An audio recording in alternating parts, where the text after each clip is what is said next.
Dari kasus ini pemirsa, pelajarannya kesabaran adalah kunci utama dalam mendidik anak. Jadi kerap kali anak menjadi pelampiasan emosi orang tua atau orang dewasa. Iya, ini pertanyaannya Valen dan juga pemirsa, lantas bagaimana sebaiknya orang dewasa saat mendidik anak? Nah, kita akan membahas bersama dengan psikolog klinis dan juga keluarga Tia Rahmania yang sudah bergabung bersama kami di Studio Metro TV. Halo, selamat pagi Mbak Tia. Selamat pagi semuanya. Selamat pagi. Mbak Tia, salah satu kasus yang diangkat ini kan di Nias, tapi kan ini kayak fenomena gunung es yang ketahuan ya memang cuma ini. Tapi mungkin di wilayah lainnya ada kasus-kasus serupa seperti ini, keluarga yang menganiaya anak begitu di dalam rumah. Apa sebenarnya kuncinya untuk kemudian bisa orang tua ini punya wisdom untuk bisa mendidik anak di kala memang anak-anak sendiri kan punya tantangan sendiri untuk bisa diurus. Betul, tapi kita harus tahu ya bahwa bicara kekerasan pada anak itu bukan cuma kekerasan fisik sebenarnya, tapi juga ada kekerasan non fisik, bisa itu kekerasan verbal, kekerasan emosional, juga kekerasan seksual. Dan kalau kita bicara kekerasan anak itu berarti adalah perilaku yang tidak menyenangkan yang dilakukan kepada anak, mulai dari penganiayaan, pengabaian, dan juga bahkan eksploitasi pada anak gitu. Dan memang benar bahwa sekarang kita sangat concern dengan masalah kekerasan pada anak, sehingga ketika ada satu kasus kemudian itu di blow up, padahal itu sebenarnya cuma gunung es. Di bawahnya itu lebih banyak lagi. Dan saya yakin banyak sekali kasus-kasus ini bukan cuma di Nias, tapi bahkan di kota-kota besar juga ada, di kota kecil juga ada, daerah-daerah yang ada di Indonesia ada. Dan ini kan masalahnya sepele, Mbak Tia, karena ada dugaan penyebabnya, Jason, itu karena mungkin minta handphone atau mau main handphone. Nah, antara mendidik dan melampiaskan emosi itu kan jadi beda tipis ya, jadi blur, abu-abu. Bagaimana caranya supaya jangan hanya karena kesal, emosi, hilang kesabaran, lalu anaknya jadi mengalami kekerasan? Oke. Kita bicara keluarga. Keluarga itu di dalamnya ada orang tua, ada anak, dan juga ada anggota-anggota keluarga lain. Karena Indonesia ini kan kalau kita bicara keluarga itu bukan cuma keluarga inti, tapi juga ada keluarga, anggota keluarga lain. Dan di dalam suatu keluarga itu biasanya banyak sekali sumber-sumber stres. Nah, sumber stres itu mulai dari, karena dalam suatu keluarga orang tua maupun anggota keluarga yang lain itu kan punya tuntutan untuk memenuhi sandang, pangan, papan, selain juga pengasuhan.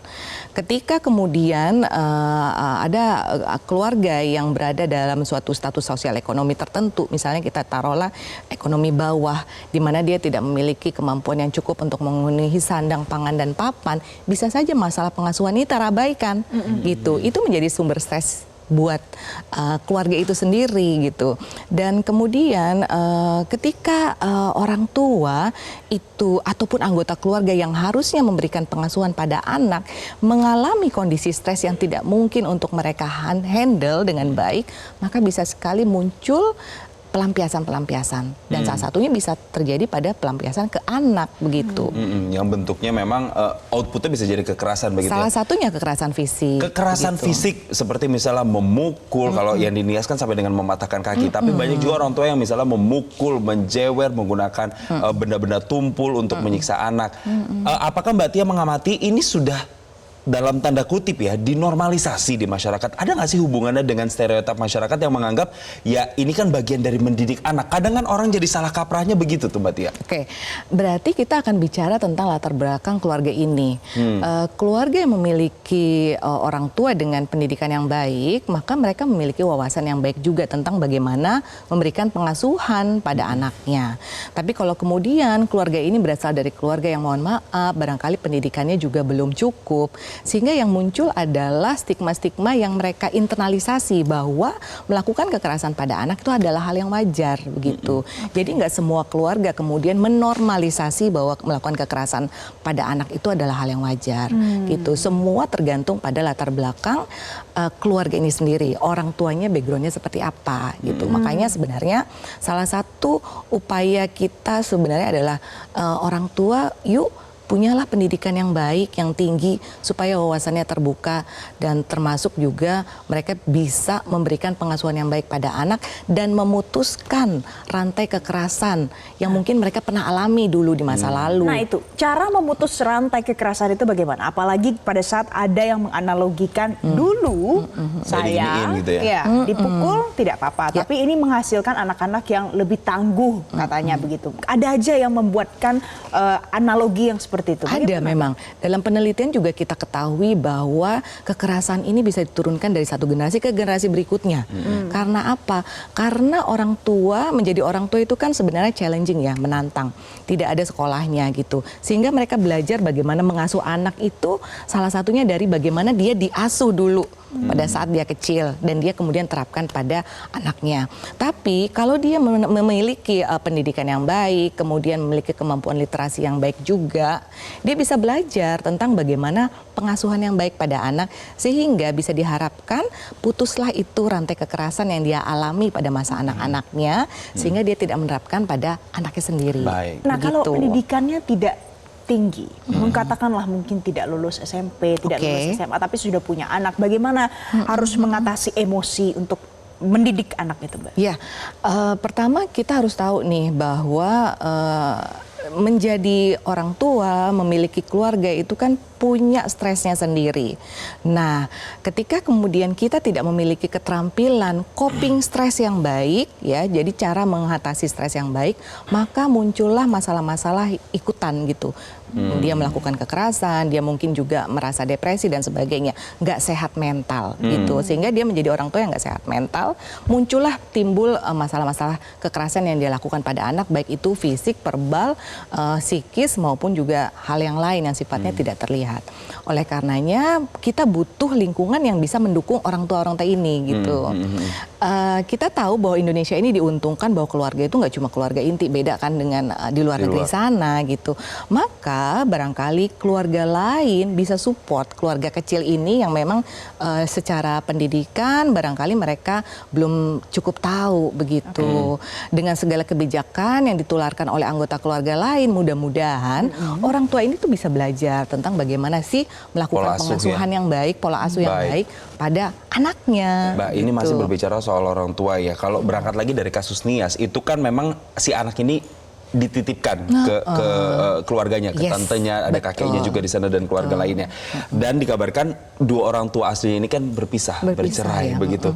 Kalau kita belajar dari kasus ini, apakah ini contoh orang tua yang tidak bertanggung jawab, artinya setelah berpisah justru menitipkan anaknya, karena kasus ini pasti bukan satu dua, kasus ini pasti menjamur juga di mana-mana begitu, Betul. Mbak. Sebenarnya kalau kita mau melihat dari tanggung jawab keluarga besar, barangkali keluarga besar di Nias ini ingin bertanggung jawab dengan anak ini, walaupun orang tua aslinya, orang tua kandungnya berpisah dan tidak mau untuk mengasuh anak ini begitu.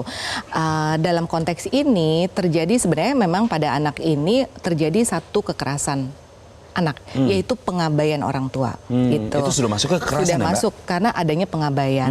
Sayangnya ketika anak ini ditangani oleh keluarga lain yang memang bukan orang tua kandung, treatment yang diberikan, pengasuhan yang diberikan tidak tepat. Begitu, sehingga terjadilah masalah kekerasan fisik ini yang nyaris mencelakakan, bahkan sudah kita ketahui menimbulkan masalah fisik yang terlihat kan begitu. Kita harus lihat lagi bagaimana kontrol sosial di lingkungannya. Apakah selama ini entah itu Pak RT, Pak RW maupun lurah mengabaikan begitu saja ketika ada masalah ini gitu. Karena dalam penelitian memang diketahui bahwa salah satu faktor penimbul kekerasan pada anak itu adalah faktor sosiologis, bahwa lingkungan mengabaikan atau kurang mengontrol masalah-masalah kekerasan yang terjadi pada suatu keluarga. Karena apa? Karena dianggap bahwa itu adalah masalah privasi keluarga tersebut begitu. Padahal kalau bicara kekerasan, maka itu tindakan kriminal, tindakan pidana, apalagi pada anak, sehingga semua orang dalam suatu lingkungan harusnya peduli gitu, harusnya melakukan kontrol. Oke. Nah sekarang Mbak, kalau misalnya kita lihat dengan kondisi seperti ini, mungkin tidak hanya satu ya, seperti Jason bilang tadi, ada beberapa mungkin yang lain di sekitar lingkungannya yang juga tidak punya orang tua lagi, dititipkan anaknya masih kecil. Nah bagaimana mau menyampaikan atau memberikan pola asuh yang positif untuk anak yang tidak ada lagi orang tuanya, apapun alasannya? Yes. Makanya kemudian kalau kita bicara kebijakan-kebijakan yang ada di pemerintah juga kan sebenarnya ada pihak-pihak yang berwenang yang seharusnya juga concern terkait hal ini.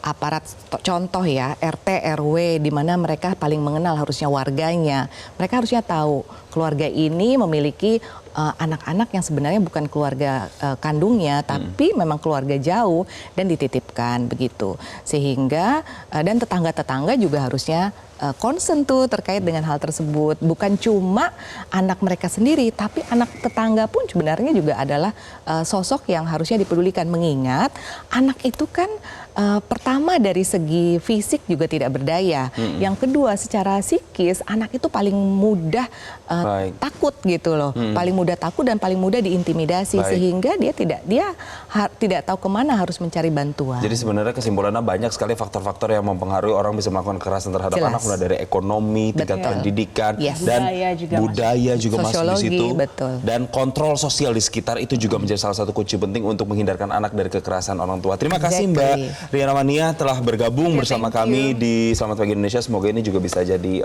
pembelajaran untuk kita semua di Selamat Pagi Indonesia. Itu tadi pemirsa Bincang Pagi dalam segmen analog Anda Tanya Psikolog. Nanti saya jeda ada ulasan lain untuk Anda, tetaplah bersama kami.